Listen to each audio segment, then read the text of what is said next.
Blog Talk Radio.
You can follow me at Mr. CJ Sports. You can follow the 110 Nation at 110 Nation.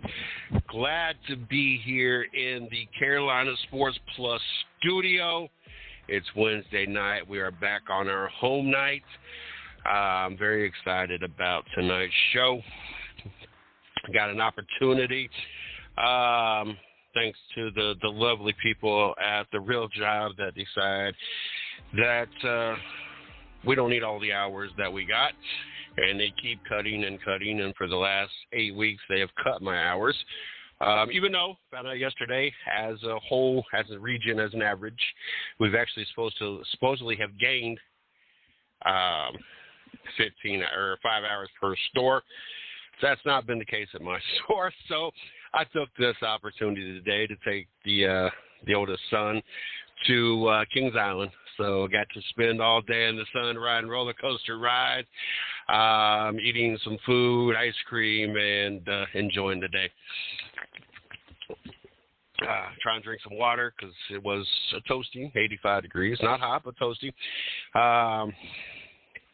So trying to catch up on some water. Got a lot of things to jump into tonight. But before we do that, let's go ahead and get Mario into the studio. Mario, how are you doing tonight? I'm doing pretty good. Glad to be here on this Wednesday night. Yes. Before we jump into anything, one, let them know where they can find Carolina Sports Plus physically, internet, and Facebook-wise. Okay. You can check us out at CarolinaSportsPlus.com. You can like us on Facebook and Instagram at Carolina Sports Plus. We got some good sales about to drop this weekend, and we got shoe raffle tickets still available. So please check us out on social media at Carolina Sports Plus. I want to. First of all, congratulate Luke. A lot of you that listen to our show is not going to know who Luke, and I'm sorry, I don't know his last name off the top of my head. He is part of our Race Chat Live / the 110 Nation NASCAR pool, which I've done told the guys we're going to get Mario into it next year. So, Mario, you're going to have to learn a little bit of NASCAR so you can be part of our pool. I'll be on it. All right, and actually starting June 5th, we will be publishing a 6-week series. Taz has got basically like an iRace simulating series that he is going to be actually running races on Thursday night. We'll be broadcasting those on Monday night, so there's no show. Mario, you are in one of those cars, and I think there are 2 Carolina Sports Plus cars out there in this 10-car field. So looking forward to seeing.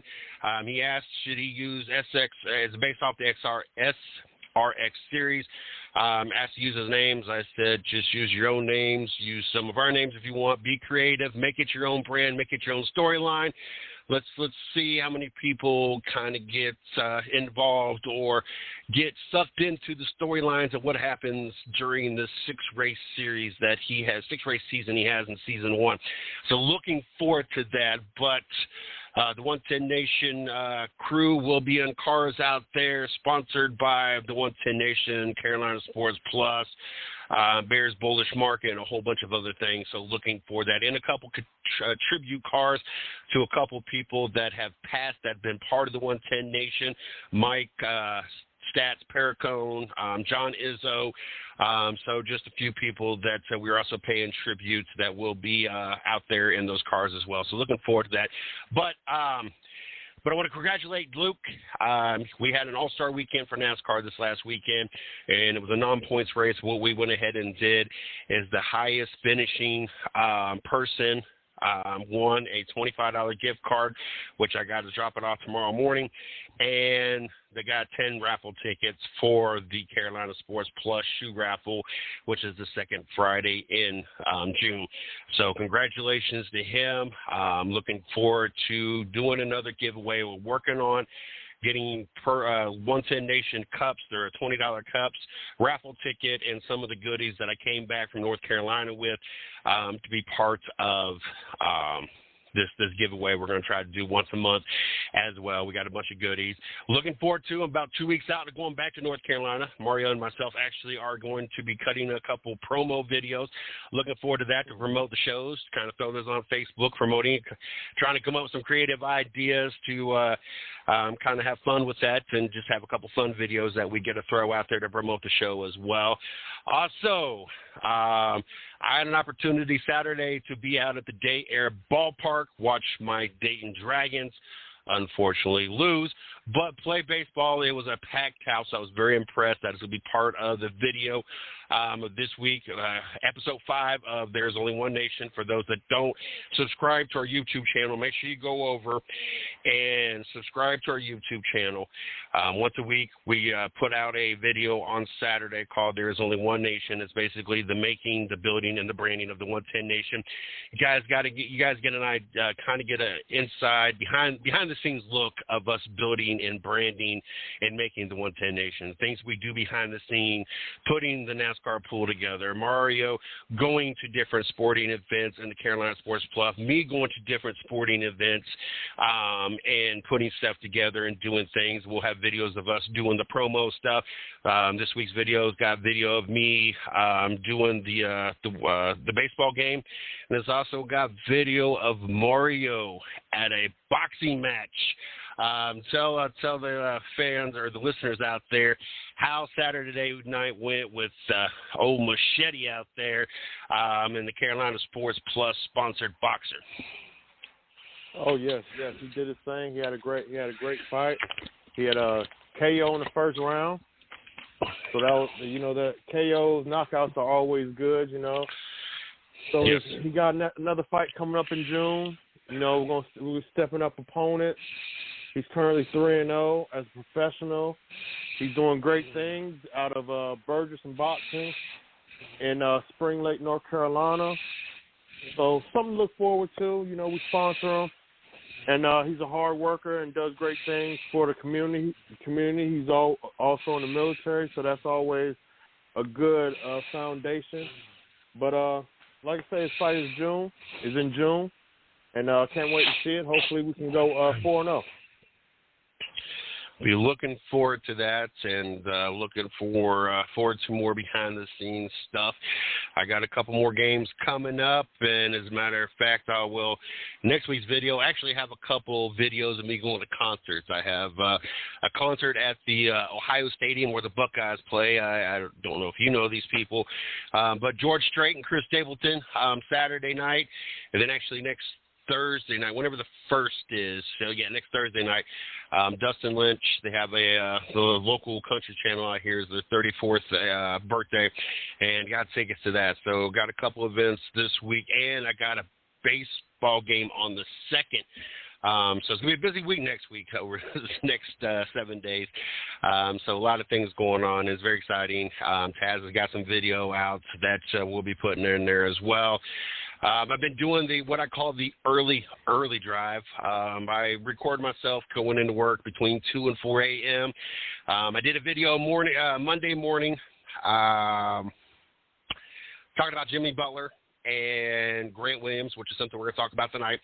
I didn't do one the last 2 mornings, but there's really not been big headlines the last couple mornings, so I've not really had much to talk about on the way in. I'm hoping that I will come across something tonight so I can do on my way in tomorrow morning. It just gives me an opportunity in my 15-minute drive to talk for about 5-10 minutes while it's pretty dead, and I just have a bunch of things. That's all I do on my way in, just sit there and think of a bunch of random things off the wall stuff. And so I kind of just get to talk to myself out loud, so that's what I do on my rides in. There was no show last night for the Race Chat Live due to the All-Star race and things coming up. So there will not be any clips, but I will do some clips of tonight's show. In other words, I will do 5-10 minute clips when we talk about different topics tonight.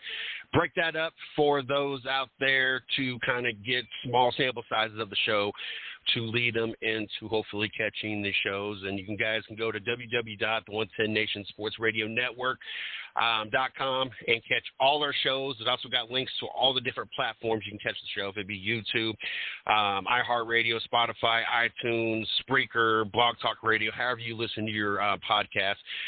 It'll send you there. You can follow and catch our shows all on those different platforms. And make sure you subscribe to our YouTube page. It has been very consistent. We got a good listening base. Now we just need to continue to grow it so we can continue to expand the company. We are on Instagram. I actually started an Instagram account for the 110 Nation about 3 weeks ago. I have not done anything with it. The wife's trying to push me to learn the whole Instagram and the stories and stuff. Even my personal one, I don't do a lot with it because I don't know a lot about the whole Instagram thing. So between the wife and Mario, because Mario's really good with his Instagram, I'm going to have to have them educate me, possibly get them signed into the account so they can do things on there. So I'm just not very social media suave. It took a long time to learn the Facebook stuff. I still have struggled with the whole Twitter stuff. So, but we are on there. But anyway, we got a bunch of sports to talk about tonight. I do want to go off script a little bit. I know I talked about the NBA stuff that we was going to talk about, the Western Conference Finals. Really, there's none anymore. Really, there wasn't even a conference. There was the Denver Nuggets, and we was going to talk about the Eastern Conference Finals. But over the last week or two, there's been a reoccurring event that I find to be very fascinating. I find it to be exactly what I was hoping these two leagues would provide, what these two leagues essentially would help do for the NFL. And I'm talking about the XFL and the USFL, and more specifically right now because USFL is still playing, the XFL. We have seen a lot of players over the last couple weeks sign to the NFL from the XFL. May 17th, Elise Mack, tight end, went to the Tennessee Titans. He played for the San Antonio Brahmas. Willie Taylor, linebacker, signed with the Jacksonville Jaguars. That was playing for Arlington Renegades. Daniel Whelan, punter, signed with the Green Bay Packers from the DC Defenders. Wide receiver Hakeem Butler went to the Steelers. That was playing for the Battle Hawks. Charles Rambo, wide receiver, went to Philadelphia, was playing for the Guardians. I can continue to go down this list of names that the XFL on one side of the coin lost and is obviously going to hurt some of the quality of the XFL because now you're losing obviously NFL quality players that was playing in the XFL. But at the end of the day, this to me is what the XFL and the USFL was for. One, it gave us a bridge of football in between the NFL season. The NFL season ended, the XFL started. The XFL ended, and it was wrapping up, the USFL started. And then by the time the USFL wraps up, we're looking at OTAs, we're looking at preseason, we're looking at all those things getting ready for the NFL season.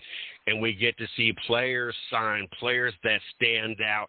Mario, what's your thoughts about the NFL kind of cherry picking players?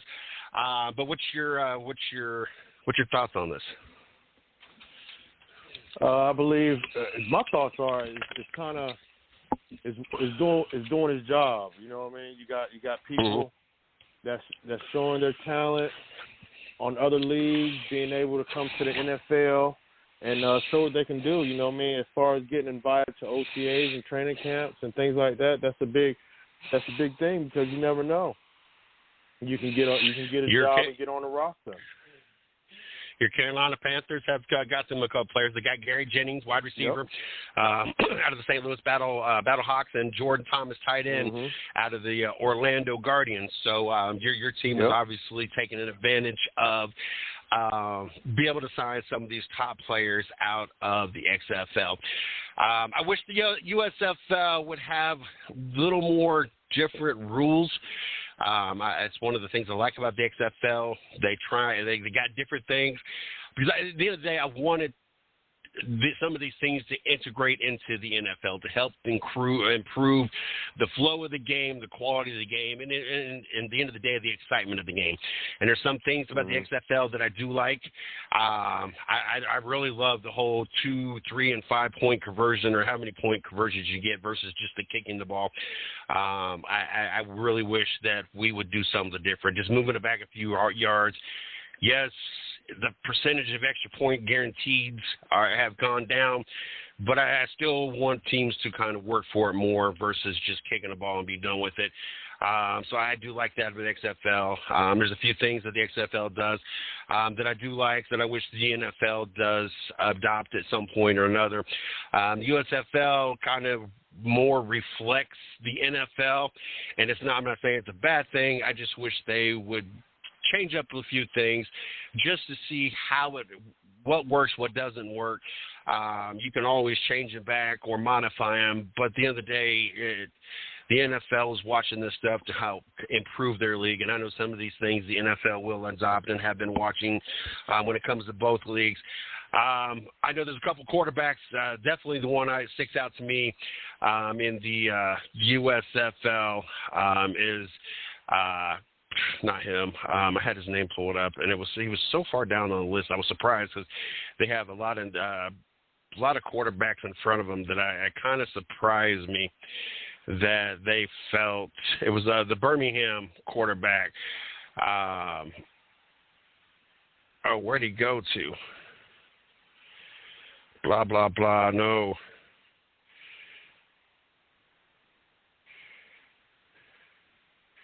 And he was not that far down. One, they were talking about the other day, I was watching this game, they were talking about his eating schedule. He eats like 6 times a day. In phenomenal shape. He's got the quarterback, I can't believe I'm drawing a blank, with the long hair. They actually make fun of him. Alex McCoo of the Birmingham Stallions has been playing phenomenal. I am very impressed with his athleticism and his quarterback. 4-year starter for the was a 4-year starter for the Panthers. 9,000 yards, 65 touchdowns during his career. He's played with Houston, Seattle, and Jacksonville. He bounced around, but now it's playing phenomenal with the Birmingham Stallions. Now, I don't know if that's more of a product of the quality, product of a lesser product in the USFL versus the NFL. But I would like to definitely see him get another opportunity of the NFL. I've been very impressed watching him out of the USFL. I know you got the opportunity a couple weeks ago to watch the USFL. Watching it firsthand, what was your thoughts of the quality of it? Are these players, some of these players, and it even applies to the XFL, is this more about the lesser quality that some of them stick out, or are the players you've gotten to watch, do you feel that some of these are NFL quality players? Oh yeah, as far as watching it live, you can definitely see that there is NFL talent out there as far as the speed of the game, the movement of the game, the hitting of the game, passing. So everything's definitely there. So it's definitely a good league. Definitely a good league for the NFL to pick players here and there, and like I say, see what they can do in training camp. And see if they can make an NFL roster. What was the attendance like there?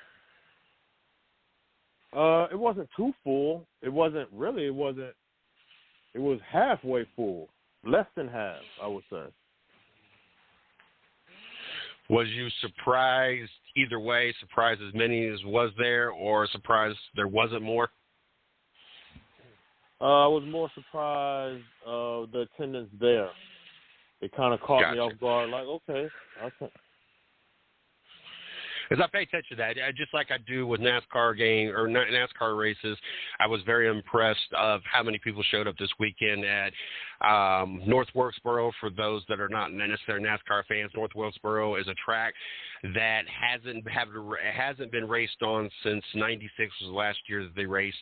I wish that they would have brought this track back while I still lived in North Carolina. I lived there for roughly 23 years or so, and they just finally brought it back. I have passed the North Wilkesboro Speedway many, many times in my lifetime of living in North Carolina, and if they would have reopened it just like when they opened Rockingham, I went to Rockingham and caught a race the first of the 2 years they came back to the Rock. I wish they would have, but I looked at the attendance. Every time I go to the Day Air Dare Park for the Dayton Dragons, a high A affiliate of the Reds, I pay attention to the attendance. When I do catch the XFL and USFL, I try to pay attention to what attendance that they let you see. Now, obviously, they're not going to sit there and try to zoom in on how many seats are empty or full, so I try to, as the different angles, I try to pay attention to how full or not full they are. Just curiosity, see if these leagues are going to make it. I know the USFL tried it once before, and then it kind of went away, and then the XFL came, and it took off. There was no doubt in my mind if COVID wouldn't have hit, the XFL would be on a whole different level right now, but COVID hit, shut it down, and then it took The Rock buying it out and really rejuvenating it a couple years later to be where it's even at again, and it seems like the USFL this go-around is doing much better as well than it was the first time they brought it back, 3-4 years ago. So I'm just curious to what the attendance looked like out there. We got one conference finals in the book, and we'll talk about that first. The Denver Nuggets swept the Lakers, and it's funny, and it's extremely funny to me that, and I know you're a Jordan fan, so I know that the pushback I'm gonna get on this, and I will note this before I even start. And I've had this whole conversation at work multiple times. The two guys I work with, we talk sports all day long, mainly basketball right now, but we talk current sports. So when the NFL's around, we talk the NFL. I am not a LeBron fan. I am a Cleveland Cavalier fan. There is very rarely any player that I stay being a fan of. Now, if Nick Chubb is ever to leave and go to another team, I may or may not stay a Nick Chubb fan because I love me some Nick Chubb. Thank God he runs for the Cleveland Browns. But at the end of the day, I'm a Browns fan. I'm a Cavalier fan. I am a Dayton Dragon fan. I'm a Columbus Blue Jacket fan. So once you leave my team, I don't carry my fandom or my support for that player to another team. In other words, when LeBron went to Miami Heat, I was no longer a LeBron fan because he's no longer a Cleveland Cavalier. When he came back, then yes, I was a fan of LeBron James because he was back to being a Cavalier. Now that he's a Laker, I'm not a LeBron fan because I'm not a Lakers fan. But with that being said, I think it's hysterical that all the Jordan supporters come out all of a sudden with the whole sweep thing. Because let me remind all these Jordan fans, not once, but twice, Jordan was swept in the first round. Not the conference, the first round. And then the third year of that 3-year stretch, they lost 3-1. So they ultimately almost got swept once and got swept 2 other times in the first 3 years. So all those Jordan fans, first of all, that talk about the 6 rings, I fall on the side of the fact that LeBron's went 10 times, won 4. So ultimately, he's got 4 gold medals, 6 silver medals. All Jordan got is six gold medals, and that's it. No other medals. So I would take 10 medals over 6 medals. I don't understand why people fault LeBron for losing 6 times in the finals. At least he made it 10 times. But that's here nor there. But when they also lead off the fact that Jordan lost and was swept twice in the first round and lost another. And I'm going to get on this 3-1 sweep real quick. Then I'm going to let you talk. I don't know who created it, because I had to Google this. It was brought up when I was talking to the guys, and then I saw it on a post talking about LeBron has either been swept or gentlemen swept every year, every non-COVID season except since 2016. So I had to Google what a gentleman's sweep was, because I had never heard that terminology before. Do you know what a gentleman's sweep is, Mario? Yeah, 3-1. Or 4-1 now. It used to be 3-1. Yeah. They played the best of 5 back in the day. 4. 4-1 now. Yeah. That is the stupidest terminology. If you lose 4-1, there is no part of sweep that should not be a term. Because you're no longer sweep. I don't care what you put in front of it. It's no longer a sweep. To me, that has got to be I can't think of any term that I could say one other term that that gets underneath my skin. Infinite. He's suspended for an infinite amount. Quit using the word infinite. That is not an actual term. That's not an actual length. Well, he's suspended for infinite. That's not a time frame. That is basically you telling us that you're going to keep him suspended until all what he did is brushed underneath the rug and nobody cares no more. Then you're going to let him play back in the league or playing back on the teams. All that's telling me, because you just want it to blow over. I hate the word infinite. Like, just set a time frame. He's suspended for 8 to 12 weeks or 6 to 8 months. Like, give us a time frame. Infinite is not a number. Just like gentleman's sweep. There's no part. If they win one game, I don't care if they play best of 100. If they only win one time, there's no sweep anywhere in that. I hate that. That just. But anyway. Did you jump on the whole LeBron got swept in the Western Conference Finals? Ooh-la there. Now, did I want to see him? Did I want to see LeBron win another ring? Now the answer to that is no. Okay. Now I understand. I understand. He is great. He is great. I'm not taking his greatness away. You know what I mean? Like you said, I am a Jordan fan and supporter, right? But I don't take his greatness for granted. You know, he's done great things for the NBA. He's done great things outside of the NBA, besides the political part. But I think he's been staying away from that since last year. You know what I mean? So I'll give him a pass on that. But as far as his NBA stats and GOAT talk, I'm glad he got swept. That's just my opinion.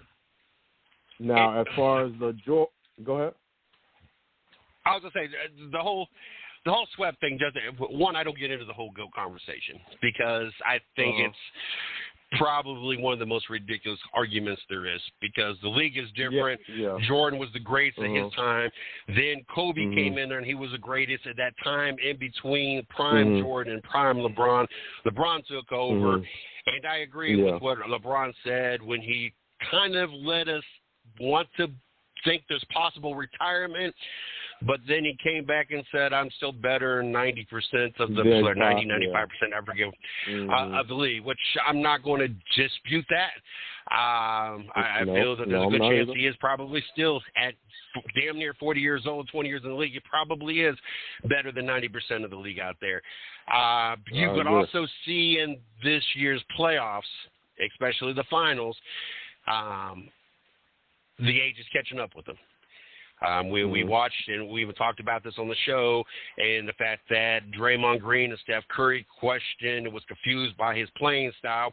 Obviously, he knew his body couldn't handle the old playing style and had to change up how he was playing things.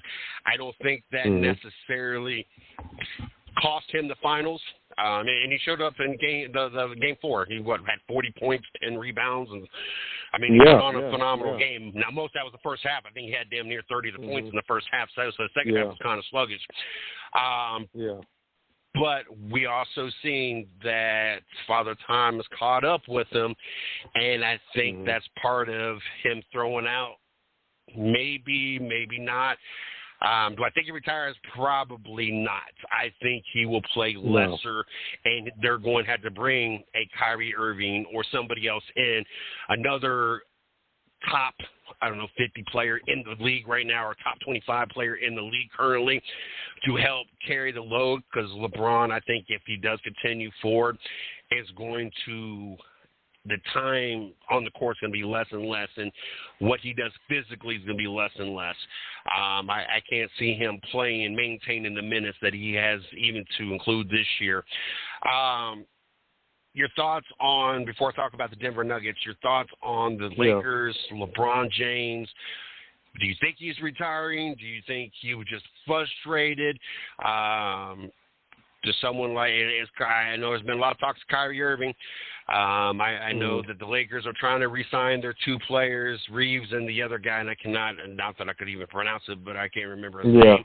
I know the other night, Game 3 was like the first so many shots. He didn't miss, so he shot a three-pointer. Had a really good Western Conference.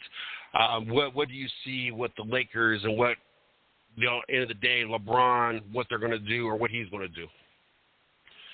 I think LeBron was just more frustrated at the time of, losing and getting swept, with the team that was kind of kicked here and there as far as the second half of the season.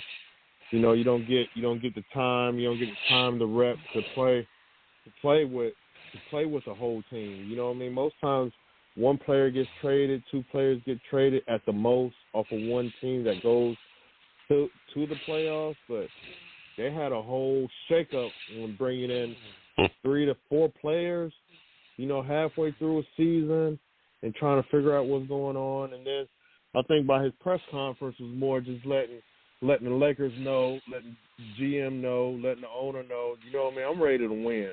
I'm not here for conference finals. Congratulations. We made it this far, and hopefully we can get back.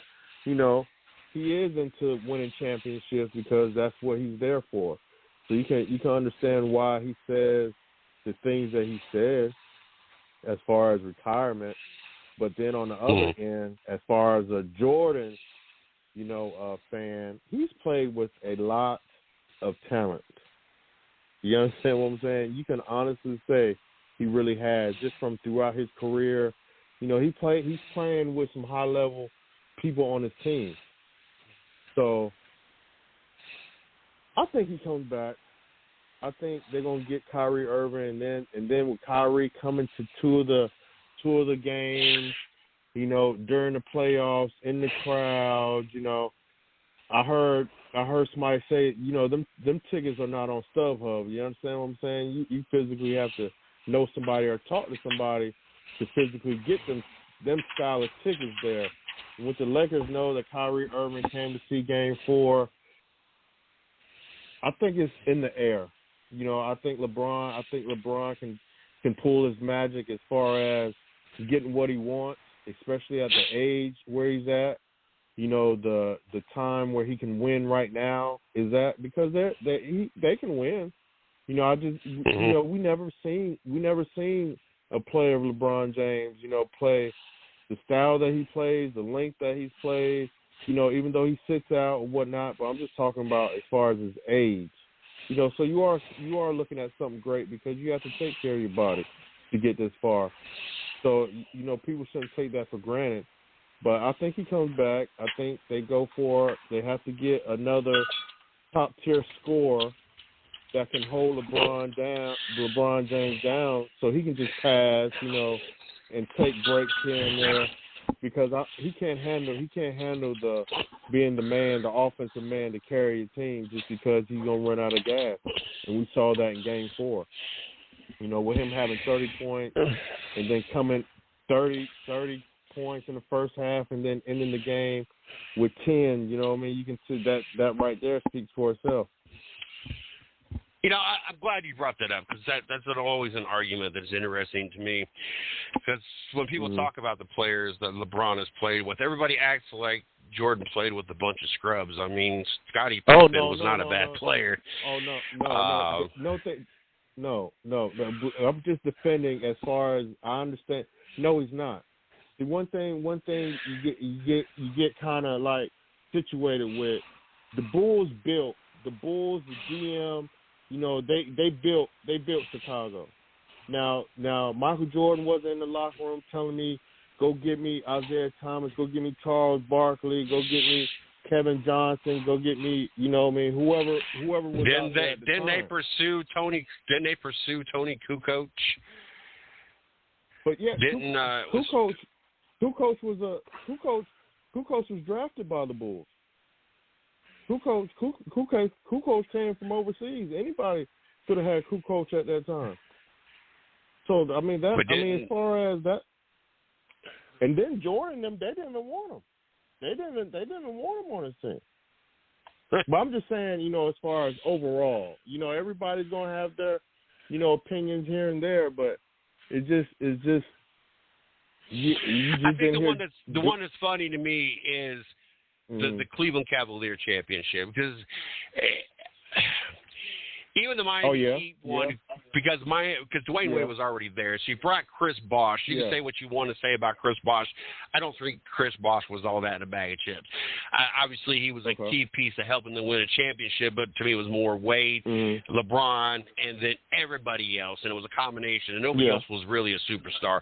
When he went to Cleveland, outside that you traded Kevin Love and Andrew Wiggins, which Wiggins has had his moments in the NBA. So, yes, you upgraded and got Kevin Love. Kyrie Irving was already there. People can argue, not even going to argue. Nobody's going to claim J.R. Smith or Iman Shumpert was anything to brag about. Or the Australian I can't think of his name.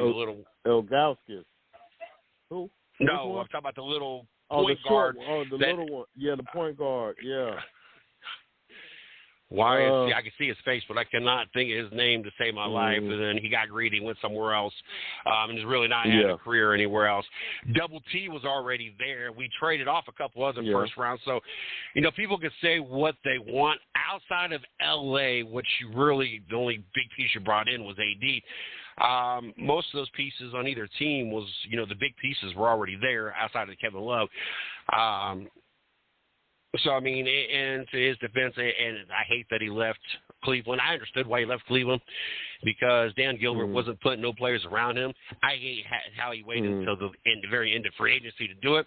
But ultimately, he went to Miami because of the fact that Boston did the whole Big Three to stay. Then that kind of forced everybody's hands to start doing it. When you put Kevin Garnett and Paul Pierce and Ray Allen all together, that kind of started forcing people to do different things because they put that team together.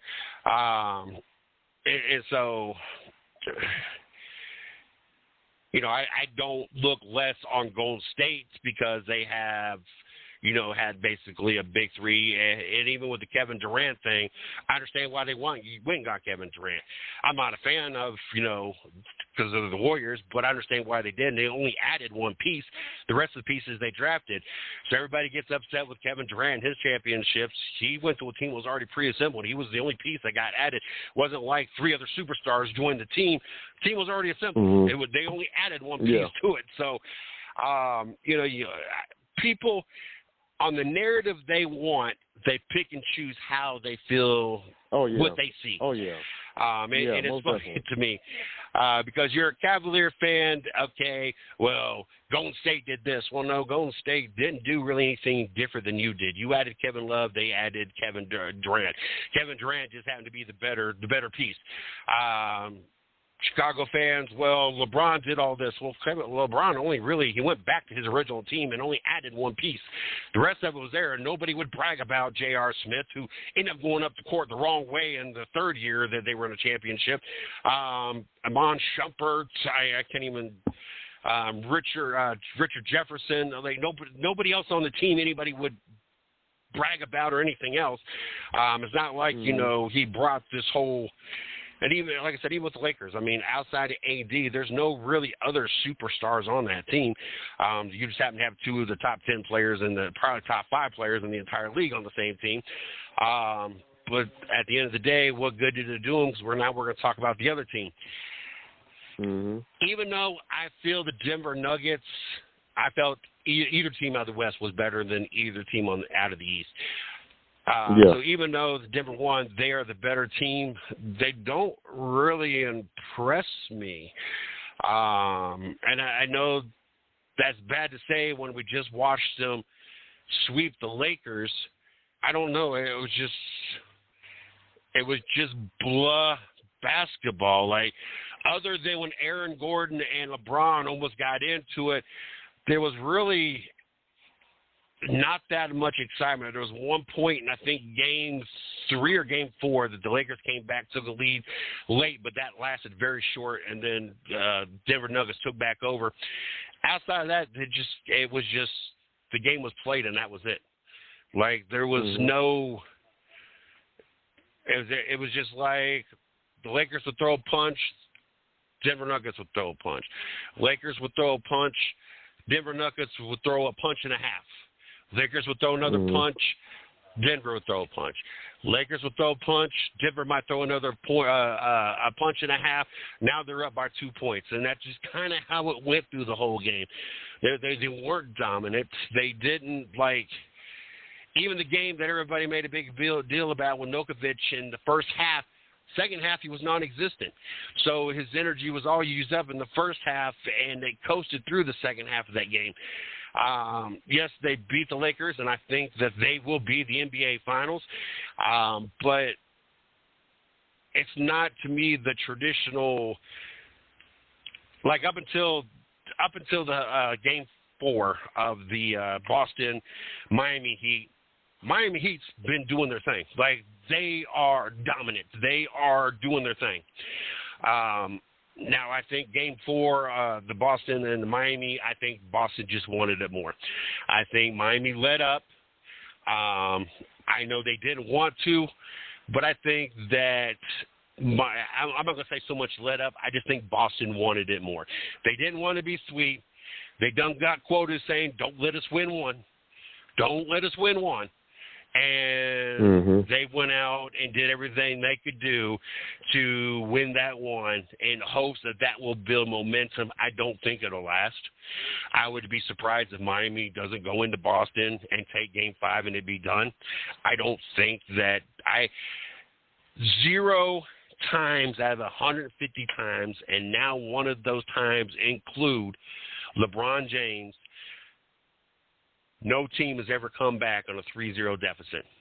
I can't see Jimmy Butler and 7 undrafted players being that first team to ever come back from a 3-0 deficit.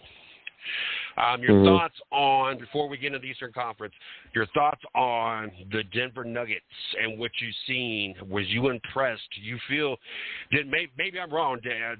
Was they more dominant than I thought they were? I just thought that both teams just kind of coasted, and they coasted better. Like, that's just what I saw in the games I watched. I think as far as I wouldn't say, I would say Denver is the overall deeper team. You know, as far as with shoot, because they definitely got shooters. They're 1 through 5 can shoot the 3. You know, and then with Gordon, his physical defensive presence, KCP, which came from the Lakers, he's doing his thing, and then they got a bench.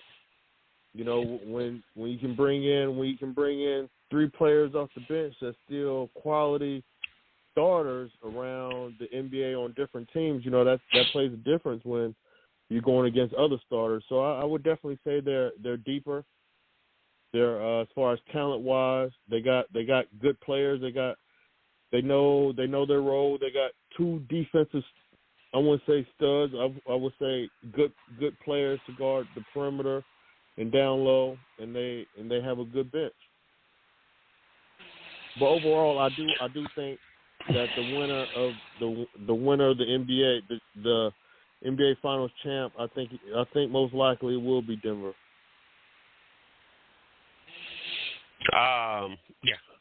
Now out of the East, up until Game 4, that was last night, I believe. Miami pretty much had this handled. Like I said, I don't feel that. I guess lit up's not really the word. I just felt that Boston wanted it more. They didn't want to be swept. Like I said, they went on record saying, just don't let us win one, as in if you let us one, we're going to run the table. I don't see that happening. Couple big things out of this Eastern Conference Finals. One, the whole Jimmy Butler, Grant Williams confrontation. I did a segment of the early drive about it, talking about the fact that the Boston Celtics were up by 9 points when that happened, and then I think the Miami Heat ended up winning 111-105, ended up winning by 6 points. I think Jimmy Butler had 27 points, while Grant Williams, who didn't even play in Game 1, only finished with 9 or 12 points, something very measly. I don't know if you saw the replay of it all, but Grant Williams basically hit a three-pointer, talked smack all the way down the court. At that point, you watched Jimmy Butler kind of grin, shrug it off, and then took over the game. And two things. One, I am old-fashioned. You let your on-the-court performance do the talking for you. Don't run your mouth. Let what you do on the court. But also, if you're just a role player, you don't play Game 1, you barely lucky to get double figures. You're not Jason Tatum or Jaylen Brown, or even possibly Marcus Smart. Or I even give you maybe the ancient old Al Horford, maybe. And he did his little timeout, little celebration thing, which Jimmy Butler ended up mocking him as well. You don't talk smack. You don't talk smack to what could arguably be the best player in this year's playoffs, and most definitely the player with the most heart in this year's playoffs, with playing with the biggest chip on his shoulder. You don't talk smack to that player, especially when you're nothing more than barely a role player on the Boston Celtics. That stuff was crazy to me. The other thing that sticks out to me, did you watch Game 3? Did you get a chance to watch Game 3? Yes, I did. So you watched. So you watched the Boston Celtics, all their starters decide that they were going to sit down in the beginning of the fourth quarter and not play the rest of the game. Yeah. What team, what in their mind thought that, well, it's the fourth quarter, we're down by 30 points at home, we're going to give up on our fans? I can understand you get to be about halfway through the fourth and you've not chipped away at the deficit, that you say, you know what, we're going to preserve our energy for the next game because we got one more chance at this and not be eliminated. But to just lay down and not even put an attempt into the fourth quarter, to me, that, as a fan, first of all, it's a slap in the face. Two, that's just your team just saying, you know what, we're done with this. I was dumbfounded. I have never seen a team getting ready to go down 3-0, something that no team up to this point, 0 and 150, has ever came back from, and you're not even going to try. Yeah. I agree. I not even come out. You know what I mean? Just fourth quarter, and not even come out. You could have got a 15-0 run together real quick. You know what I mean? There are runs that happen in the NFL just like that. And we watched Reggie Miller score 9 points in some odd seconds. It can happen. It blows my mind that there was not even an attempt. Like I said, I understand, okay, there's 7 minutes left. Let's just go ahead and play, everybody. We are not chipping away at this. Yeah. Let's just save our energy for Game 4 and hope for the best. But you at least got to make an attempt. You at least got to put in an effort. All of a sudden, all it takes is one player to get hot. All it's got to take is Jason Tatum getting hot, or Marcus Smart getting hot, or Jaylen Brown getting hot, and things change and everything else. But no, you didn't even make an effort at all. And that just blew my mind. Like, I just sat there and, well, are you serious? Like, this is how – there's a lot of things that the coach for the Boston Celtics has done or not done that I didn't feel like that whole – 36 points or whatever it was in the third quarter, and the Boston Celtics coach didn't call timeout, and everybody in such an uproar. Well, one, it's easy being on a podcast or easy being in the NBA TNT booth or easy being in a chat room somewhere and second guess what's going on. Or, well, if I was coach this or this coach would do that. You don't know what you would do and not do in that moment. You are not the person that was selected for that job. So it's easy in any profession at any time to second guess and well, you already know the outcome.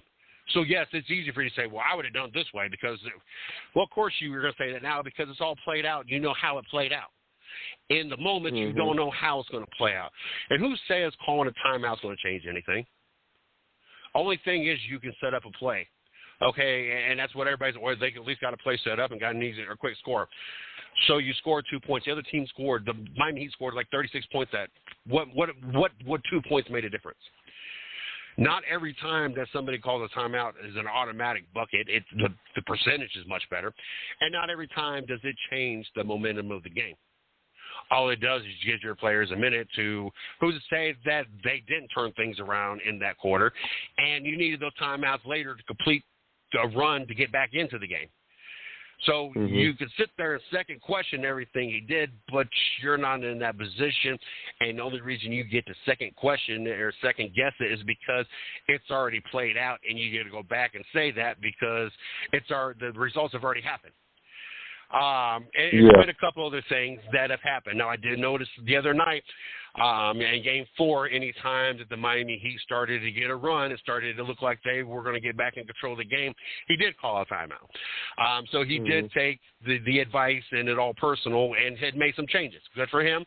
And yes, I think it had an impact of the game, but like I said, at the end of the day, I think this Game 4 was more about Boston just wanting it more. Not that the momentum necessarily changed or that Miami played bad. I just think that Boston knew that this was a must-win at home. They went out and did with their job. Like I said, I'd be shocked if they win Game 5, and I don't expect them to come back and win the series. If they happen to win 2 in a row, that's going to be the extent of it.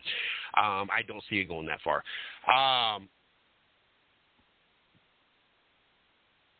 So it's crazy to me to see these players question a lot of things that he has done. But that is one of them that I do question, is not making your players go out and at least put an effort into period 4. Out of all the things that I've seen to this coach, and I'm not going to say that none of them would be questionable. The timeout could be questionable. I don't want to be part of that whole group that, well, if I was coach or this coach, well, like I said, the only reason you're going to make that whole statement is because it happened. You don't know. Now, if they would have came back and won the game, then nobody would have said those things. And Marcus Smart would have hit that time, the other game where they hit that, didn't call that timeout when they're bringing it up, and Marcus Smart would have put that shot up a half a second earlier. They wouldn't have questioned them not calling a timeout and designed the play that he said they were going to run anyway. That was the play anyway. It was just Marcus Smart took 30 or a half a second too long to put the shot up that he actually made. So there's a lot of things that could be questionable. I don't think they're questionable. But the whole not making my team play the fourth quarter and at least put an effort in, that one doesn't sit with me. That I agree. Oh, Lord.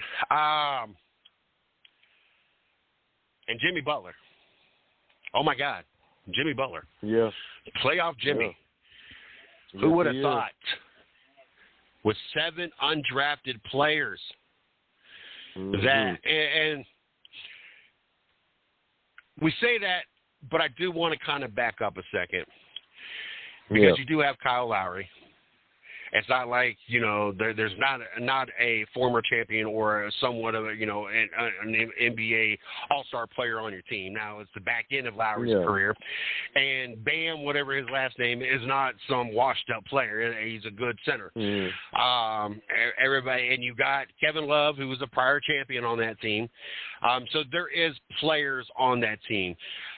So as impressive as it is, the 7 undrafted players, I think people get a little carried away with that statement, because Kevin Love, even though it's the back end of his career, is still putting up some good numbers and is still playing good, and is a leader, veteran leadership on that team. Kyle Lowry, and so I as impressive as it is, I think people get a little too stuck on that stat.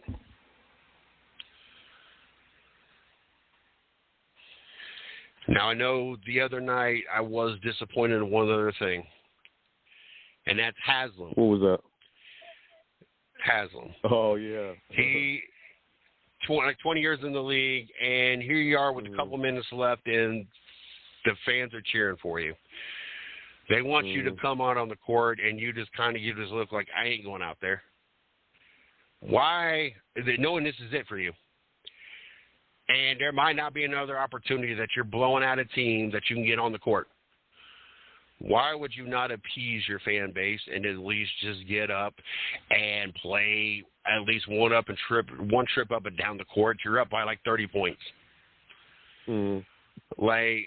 All the fans wanted to do was just give you the recognition, the respect that they feel that you deserve for playing for one team and playing as long as you have and being part of their championship runs. And you act like you couldn't be bothered to just take your warm-up suit off and go up and down the court for 30 seconds. I was not a big fan of that. Yeah.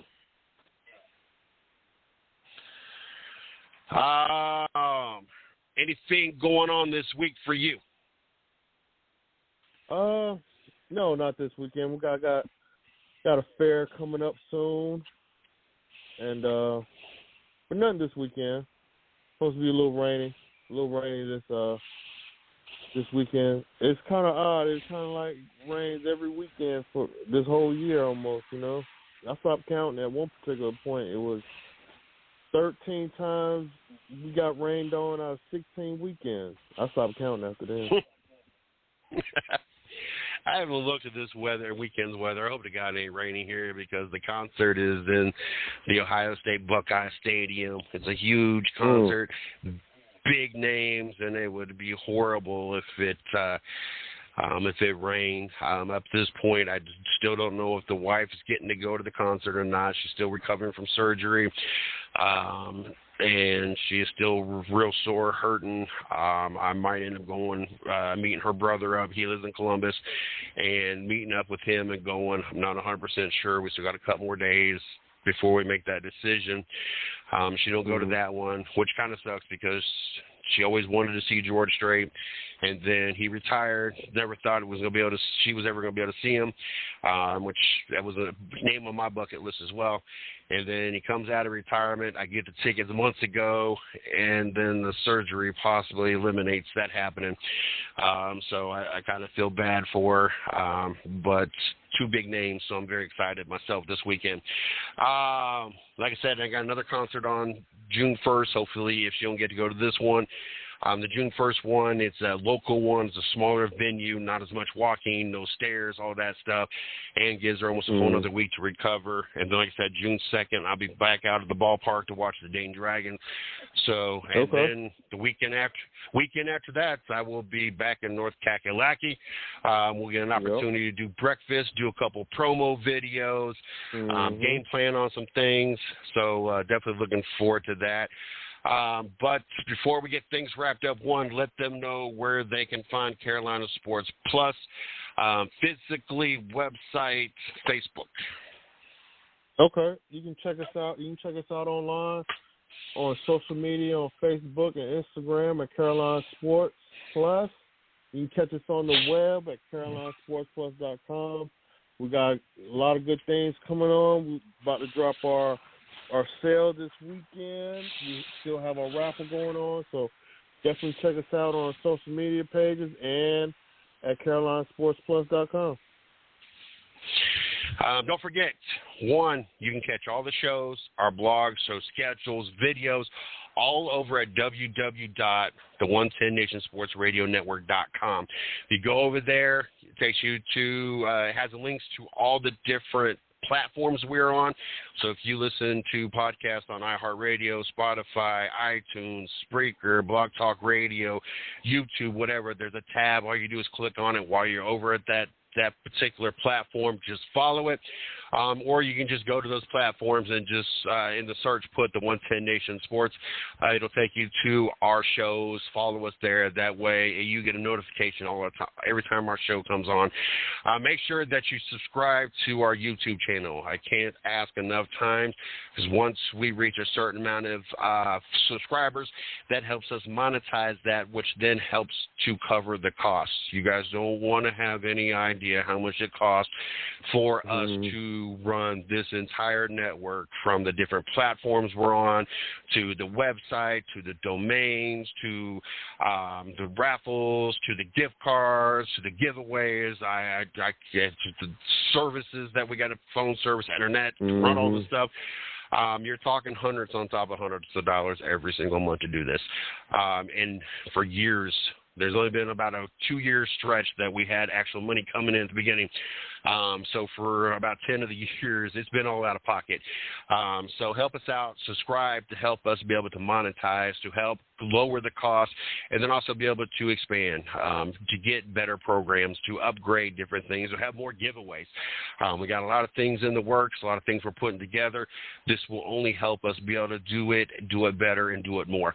You can follow us on Facebook at the 110 Nation Sports, on Twitter at 110 Nation, and like I said, we are on Instagram. It's the 110 Nation. I'm trying to actually look to see exactly how it's listed on there. The _110_nation for those that want to follow us over there. I've not followed anybody. I have no followers at this point. Like I said, I created like 2 or 3 weeks ago when I have not had time to do anything with it. So we are going to work on building that following as well. So be one of the first to go over there and follow us as well. Race Chat Live will be back Tuesday night, 8 o'clock, right here on the 110 Nation Sports Radio Network. Looking forward to hear them recap this weekend's Coca-Cola 600, the longest race of the season, the most patriotic race of the season. I cannot tell you how many times I have had the pleasure and opportunity to go to the Coca-Cola 600, one of my favorite weekends. Wish I was in North Carolina for this weekend to go see that race. I think I did it maybe once as media, but I have gone as a fan probably at least a handful of times, as obviously being in North Carolina and it being about an hour and a half or so up the road. It was my most traveled because it was the closest track. Phenomenal facility, great activities going on, a lot of patriotism and everything else. Make sure you guys catch Race Chat Live Tuesday night, talk about that. And, of course, Mario and myself will be back in the studio next Wednesday night wrapping up the Eastern Conference Finals, and at that point, hopefully talking some NBA Finals, talking some probably going to be at that point in time USFL baseball, and getting ready for the NFL. You guys have a great week, and until next time.